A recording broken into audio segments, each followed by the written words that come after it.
Good morning, everybody. How's it going? Hope you're ready for this week. Biggest earnings week of Q1. And we got some big names in there. Let's go ahead and pop over and check it out. So, Earnings Whisperers. It's one of my favorite people that keeps track of earnings, I guess. They put out this handy dandy little thing like every single week. If you didn't know it, there's somebody reporting earnings virtually every single week. I think the week between Christmas and New Year's was the first one of last year that I saw that didn't have earnings that week. And, as you can see this week, we got lots of big names in here. AMD, ExxonMobil, UPS, GM, Pfizer, Amgen, Caterpillar, McDonald's, Spotify. Had some this morning, got some this evening. AXP, Whirlpool, had Canon this morning. Marathon, lots of stuff. Waste Management, Meta, Amazon, Apple, Alphabet, lots of big tech this week. And coming up on Wednesday at 2 p.m., be very cautious. That is the next FOMC rate change. And I can almost guarantee we're going to see a big move in the market because, well, the stakes are high. Do they stick to a big rate raise off the narrative, or do they bring it back to reality? Looking at the interest rate chart that I talk about right here, we're going to have to zoom it out just a little bit. Well, let's pop it up to the weekly. Look, this is the Fed funds rate, the orange. This is the blue actual market rate. Now, if you thought the Fed funds were setting the rate, I hate to tell you, they're always chasing the market. So what we have here is that the market rate has been pulling off since about October. Interesting, right? That's not what they talk about in the news. Well, the Fed funds rate has basically caught up to it. And if they do a big rate raise, we're going to cross it. Now, every time we've crossed it in the past has resulted in some sort of financial crisis. Some sort of problem in the financial markets. So if we cross it now, we're going to be on a countdown 100 to 120 days for some sort of financial problem, right? That you can almost bet on it. And it may be out 6 months. So we'll see what happens here. I think they need to dial it back because they're about to cross this and be higher than the market rate, which is not so bueno. All right, moving on over. S&P 500 coming up to the highs from earlier in November and December. That's kind of a triple top. We topped out right there on the CPI and then FOMC in December and came all the way down here to a retrace. I think this is looking like we're going to do a repeat, not as deep, but we've got the FOMC coming up on Wednesday, and the market's already looking a little pullbacky here today. I'm highly cautious. If we get that breakout and push up here, I still expect a retrace. Now, if we can push up to the green zone here this week before the FOMC or even after the FOMC, we're still likely to get some sort of retrace. So just be cautious. Downside probability is elevated compared to further continuation right now. So I've been rolling off booking profits, being very cautious.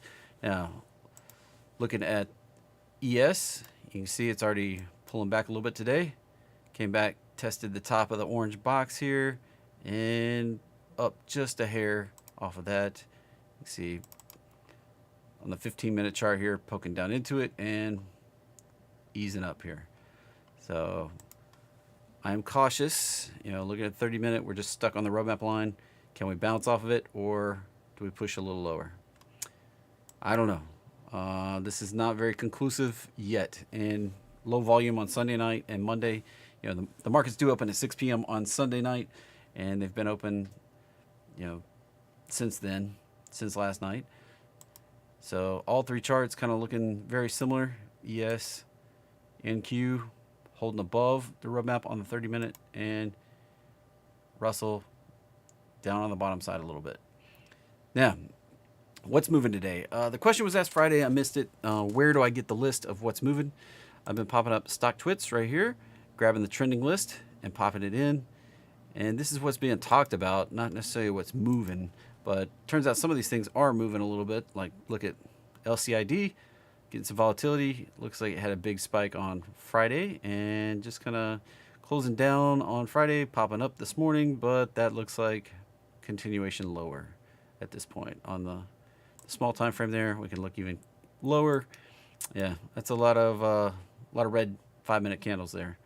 So probably going to come back into this zone, and we'll see if it can find support where it kind of ended the aftermarket day on Friday. It looks like we're about to get back to the close from Friday. Another one, SoFi. Well, nice big peak early this morning. Pull back. This one, was this another earning? Yeah, this one had earnings this morning. Nice volatility, and it could break out higher. Like a lot of the financials been breaking out. GMVD, that one, breaking through the highs. That one can go on a run. And pulling up some of the prior, looks like we'll have resistance up here around this double top, around this 830 area right there. Not saying trade it, I'm just pointing out the what we got here. Ford getting a little smacked down early here. Doesn't they have earnings coming up later in the week? I think that was what, yeah, on Thursday afternoon. So just getting a little smackdown here. Not sure what, there's probably some sort of news coming out. Let's see. Ford to cut prices on Mustang Mach-E. Well, I mean, that's consistent, right? If Tesla's cutting prices, Ford's got to cut prices to stay consistent. The problem here is that Tesla has margins to be able to cut. Does Ford? I don't know. I don't know Ford's numbers quite as well as I know as I hear Tesla's numbers. So GNS, look at that sucker run in the pre-market. That thing can go on a monster run today. Nice pop. Watch for continuation. Let's see, any kind of resistance. Yeah, resistance right there at 630. So watch for a breakout over that, because that one can really start running above there. GME in the news here. Looks like it did a pretty good run on Friday, and get a little retrace here. Retrace action, probably come back to the roadmap line around 21. Just a volatile sucker right there. All right, XSLV, small cap, low volatility. This one was being talked about, but looks like just sideways crap to me. Not sure why it's getting talked about. AMR looks like it's getting hit a little bit this morning. I don't even see the 158 right there. Just not many trades, not much data here. Just a little bit of pullback there. AI is another one getting talked about. Looks like it had a pretty good day on Friday and got a little retrace. Pre-market action does not look super positive for continuation. Looks like it may continue on down here at about 1670, 1650, find support, and then maybe bounce. And then BEN, Ben Franklin Resources. Looks like we don't really have much pre-market action going on, but that's a pretty good uptrend right there. I would expect some continuation higher. Let's see. Get my fib line in the right place there. Yeah, we're above. Looks like we may have some resistance at 3082 before we can get a bigger pullback. Or, I mean, I would expect this 3082 to hold, and then we see a bigger pullback, is what I was trying to say. The word's not coming out of my mouth.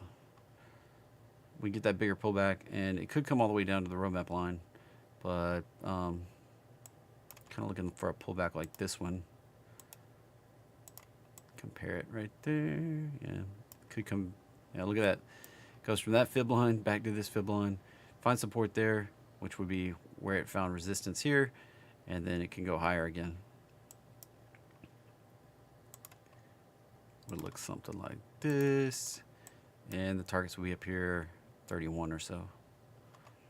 All right, CNEY. Looks like that one's getting crushed.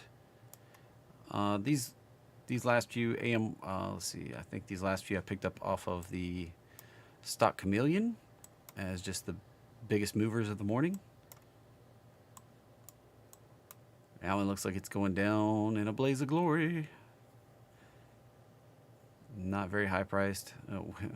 It closed the day on Friday at 2 and it's down to 50 cents already. Looks like that one's getting smacked down, crushed. So that's like a bail situation. Everybody out. Everybody out of the pool. Mara getting crushed a little bit on. They're getting a little bit of regulatory flack about using power to mine.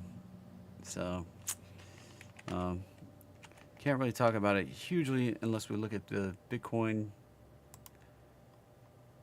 And we have to go back up to a daily for this. We had a nice pop last night and then retracing fully today.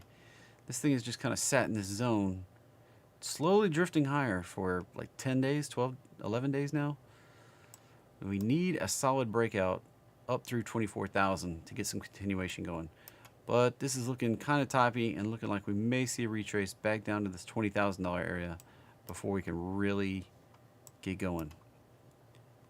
So we may see it roll right back down, retest the roadmap line for the daily chart here. Something like that. And then we'll see if we can get a bigger move up. And finding resistance right there. Just hadn't been able to break up through that right there where it topped back here in August. It's kind of stuck right at we topped right there in September. It's stuck just above it. Holding there and pushing right on up through would be great, but I don't know if it can do it right now. Back up in the 25s would be good. Back up in the mid 30s gets everything really spicy in the crypto market. So, hey Justin, man, good to see you, buddy. Glad you can make it. All right, that's what's moving today. So, market opens here in about 3 minutes. IWM looks like it has a gap down. It's my 1 day trade. Check it out on the lower time frames here. Yeah, nice big gap down. 70% of the time, IWM tends to fill this gap. So right here, up to about right there where it closed on Friday. That's what I expect to happen on IWM today. 70% of the time it does that. So yeah, miss you too, man. Have a great day out there in the trading. Watch for a bigger pullback. Remember, FOMC on Wednesday. So make sure you protect your account. The account you protect may be your own. And I'll be back again tomorrow. We've got the morning session, and then I'll do 30 minutes of awesome at 5 o'clock tomorrow. Have a great one, everybody.